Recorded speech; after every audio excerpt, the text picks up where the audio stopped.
What's going on, everyone? So, as you know, I have covered the Black Myth Wukong issue, and I gave people multiple angles on it. Turk has done a phenomenal job on proving to the ponies that it can run fine on the Xbox, and that it is a developer issue, and it's not on Microsoft's end, and that if you're talented enough, just like all the other developers that have shown that, you can put games on a Series S. Come on, Cyberpunk 2077, Hellblade 2, Starfield, Stalker 2, right? And when you see like upcoming games like Gears of War E Judgment, Valved, just a lot of heavy demanding games. Like Indiana Jones was very impressive just to get that going on there. But we see there's constant games coming on there day one. So like this whole thing about the PlayStation base trying to attack the Series S just because people just want to be able to afford it. Some people probably getting out of school getting one, and then some people just want a budget entry console, and it still works fine. You know what I mean? I just want to beat that down rather than saying anything positive about it whatsoever because they're childish. But in this video, Digital Foundry basically makes it clear because you know they're nice, cool people, are very intelligent, but they make it clear that it's the developers that have an issue with the game and that it is a skill issue. So this is an amazing video. Like I said, we're going to keep on making these videos. Turk's going to put his video up this weekend, I think, or something.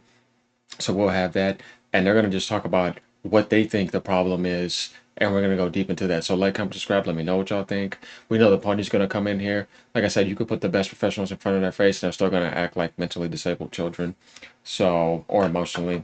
Let's get into this and get ready, because here goes some more angles to show that it's fine. Just like people saying they got it running on the Asus ROG and the Steam Deck. So yeah. Okay, so the Black Myth Wukong saga continues. It's still not out on Xbox Series consoles. We still don't really understand why. Is it a console exclusive to PlayStation? That is. There have been numerous rumblings about this. We've actually heard that story ourselves. Is there actually issues with the concept of the game being ported to Xbox because of the need to produce an Xbox Series S version, which I believe Microsoft ruled out back in the day? Oliver, new evidence has emerged that does suggest that maybe the Xbox Series S is a reason, right?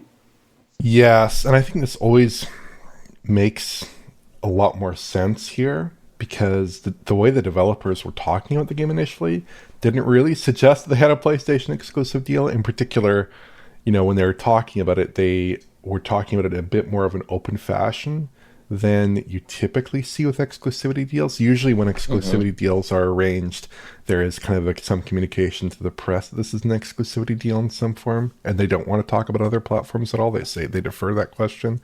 So in this case, I think it was evident through some public statements. Then, of course, there was this messaging from Microsoft that was a bit contradictory where they said we don't comment on exclusivity deals from other partners.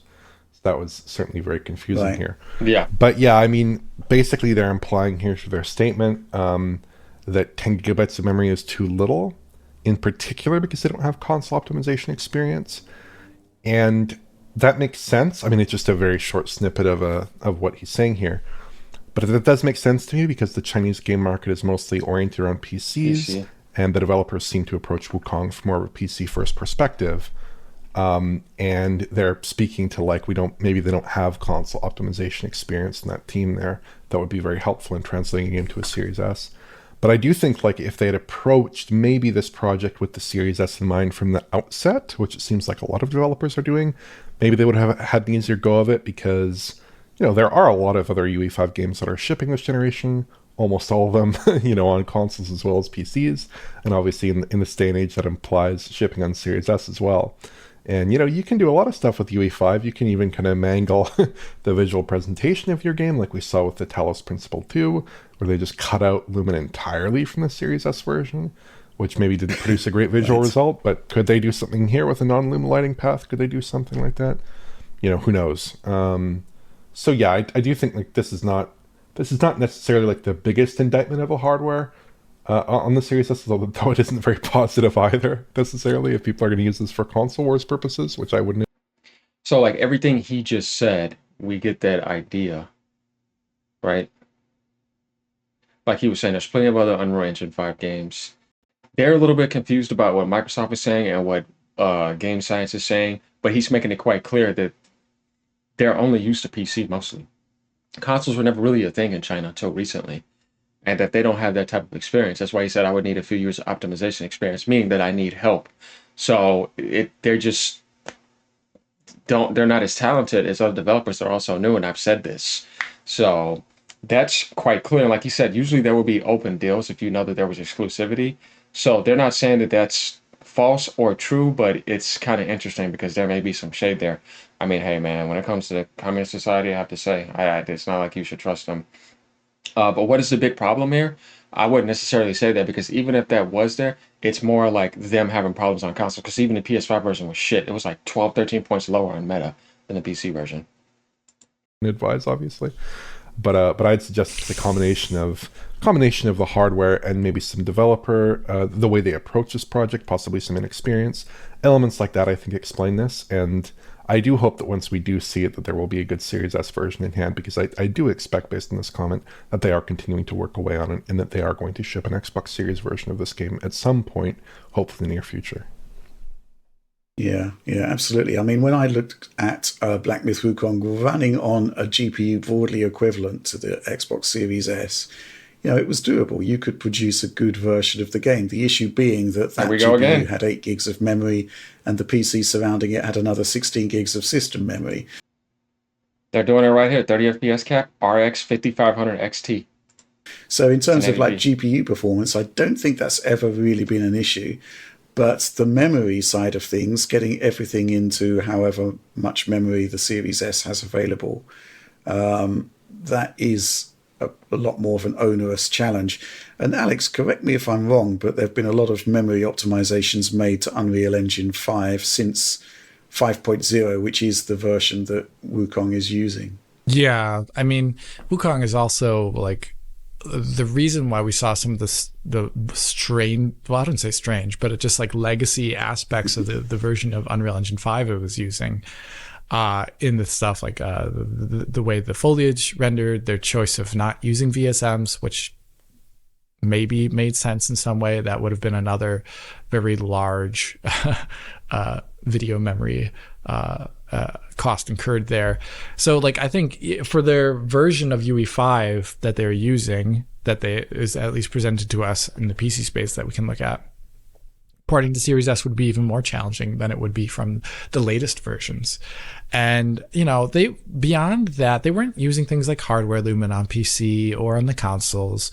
The textures were good, but there was also like some weirdness there on the PS5 version originally, like where the game also had an awful sharpening filter, but like the textures were like in an in-between place there on PS5, which didn't make sense. We had yet to see games that shipped on UE5 on consoles that had like degraded textures versus the PC version. It just wasn't the thing that we saw. So it seems like they were struggling with other aspects here.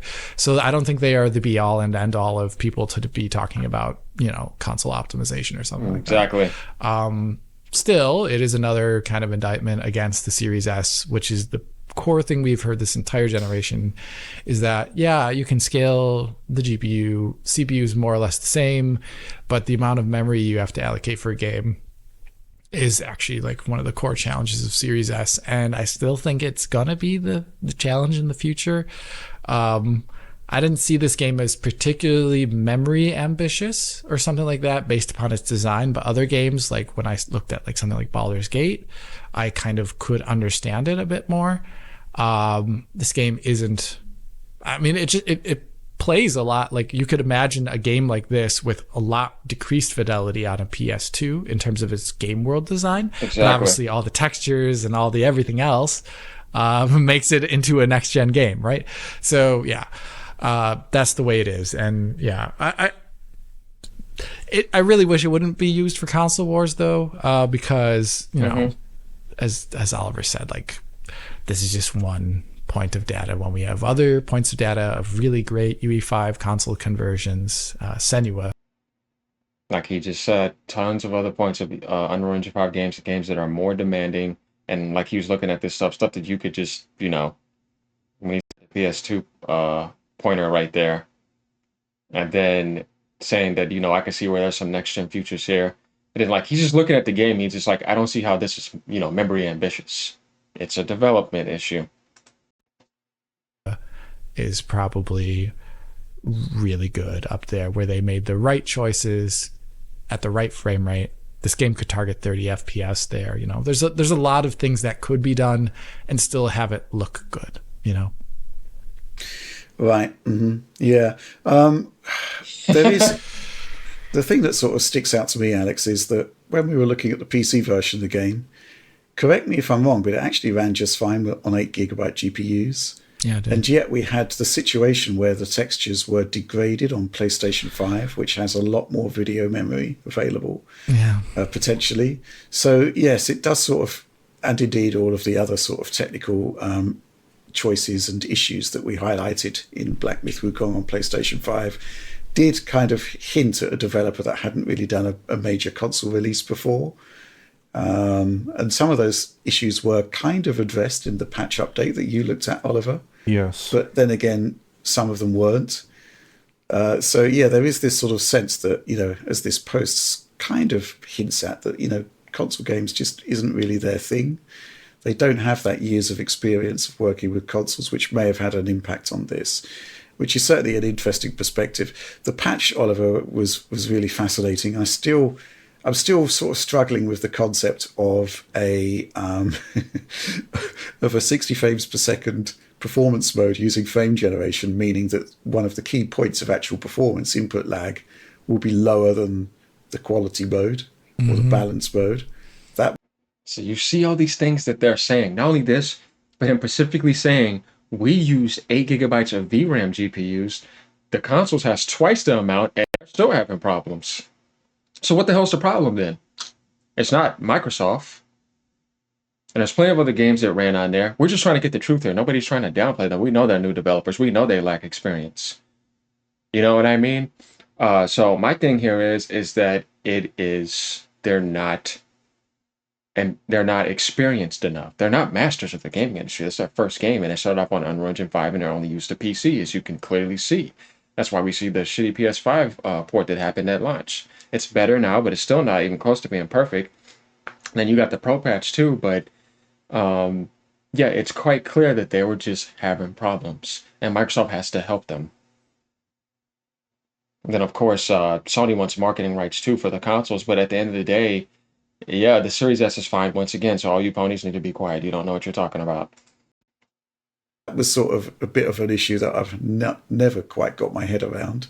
And it's even using frame generation to get to 60 on PS5 Pro. So there's a lot of technical issues, and it looks as though, it had an impact on PlayStation 5. We still haven't seen Xbox. So, who knows? I guess the concept of the exclusivity deal, I mean, if Wukong suddenly appears 6 months or a year directly after the PlayStation version, then that would kind of like be highly indicative evidence that there was some kind of deal in place. Yeah. But it does seem to be like just a basic post here from the developer saying, yeah, 10 gigs of memory, it was a bit of an issue for us. We don't have the experience to actually make that work, which seems like an eminently plausible explanation. But at the same time, I'm going to go with that. We for don't sure. know the nature of any potential exclusivity deal that was with PlayStation. It may have been a case that they helped them to get the game into shape for the PS5 and to get that game out there. Who knows? Any final thoughts, Oliver or Alex, before we crack on? No, just to say, like Rich said, the PS5 version of Black Myth Wukong is kind of okay-ish, sort of. No, That's all right. PS5 Pro is better Especially now. Yeah. The problem, as I see it, like some problems still remain from launch. Some of the sharpening weirdness has been fixed, and there's a new balanced 40 FPS mode at 120 hertz output. But it still runs at 45 FPS at 60 hertz. There's still frame gen in that 60 FPS mode, even though I think, Rich, you showed off pretty well. It could probably do something in the region of 60 FPS without frame gen, or at least, most of the time getting there with comparable GPUs. Yeah. The thing about the frame gen thing is it doesn't lock you to 60, which, kind of defeats the point. I'd much rather have an actual 60 FPS running at a lower resolution that leans into upscaling. But obviously, they Yeah. looked at that option and decided not to do it, It's yeah. which is certainly Also, there are curious. just some weird like FSR targets, like the resolutions they're going to don't always make a ton of sense. Like this generation, I think we've seen developers lean really heavily on FSR, for better or for worse. But I think in this case, maybe you could lean into it a bit more to achieve higher frame rates, better visual targets. So yeah, it's not like they're making fun of the game science or anything. They're just basically saying we can tell you're inexperienced. Do you know how many games Digital Foundry has observed? They know the answer. You know what I mean? They're making it quite clear. Uh, we all know that it's not the Series S. Yes, can it prove a bit of a challenge sometimes because of the memory? Yeah, it's a bit of a challenge, but it should be nothing for a veteran developer or for a developer that is talented. You know what I mean? But it's quite clear that game science is, I would say, at the entry level in the console world, and that they're learning, like they're trying to learn fast right now and learn so they can not deal with these mistakes in the future and get ready to optimize more games as they make more games. And even probably other people in China are learning the same thing. When you come into the consoles, it's different. So but closer to AMD, obviously. And we just see this. So we're gonna finish this because this is, like I said, it's another video of giving people the full analysis. Now the PlayStation fan base can shut up, because what do you really have to say after this? It's pretty obvious, and I've been saying this in all my other videos. Instead of doing like they have one mode, their performance mode just runs at native 1080p, which to me feels like very strange in this age of temporal upsampling to do native 1080p instead of, like, for instance, trying to do some upscale to 1440p, or even, trying to achieve a native non-frame gen performance mode at 1080p with a 67% TSR or FSR upscale. That seems to make a lot more sense to me. Yeah. So there are just some decisions in there that are like non-standard. A lot of decisions that are non-standard. I should say a lot of decisions that aren't kind of keeping with best console practices as we understand them in the year of our Lord 2025 at the moment. Oh yeah. So yeah, it's a little weird, understandable, but I would still like to see some of those issues addressed, perhaps through some more post-launch patching here before potentially that Xbox version gets released. I'm just chuckling at the year of our Lord. Yeah, DF gets religious. It's an Alexism that seems to have permeated the entire team. I'm so sorry, everyone. Yeah. I also got a big laugh at the comments under our graphics of the year video when I said, like, when we mentioned Rich and I say bless his soul, everyone's like, what happened to Rich? No. Yeah, that's the best. Still alive. He's fine. He's still here. So there we have it, y'all. We have our answer. Again, like, Digital Foundry makes it very clear. And they're playing the game very smart. They're not saying they don't know if there's a deal there or not, but if there is, we'll find out. There's some hidden deal, right? Just by the way things are. But what we know 100% sure, what is the main problem, regardless or not, is that they struggle with console optimization. And that this is a problem. Everybody's seen that with the PS5 version. You know what I mean? And they tried to blame the Series S because they thought that there was a problem with the PS5 version. No, it's the developers. This is not beating them down. This is understanding that they're inexperienced and they're new. So there we have it. There's nothing else to really, like, argue about here. We are going to cover Chuck's video, but we kind of got our answer here. Like, comment, and subscribe. Pony, sit down. Grown men are speaking here. Later, y'all.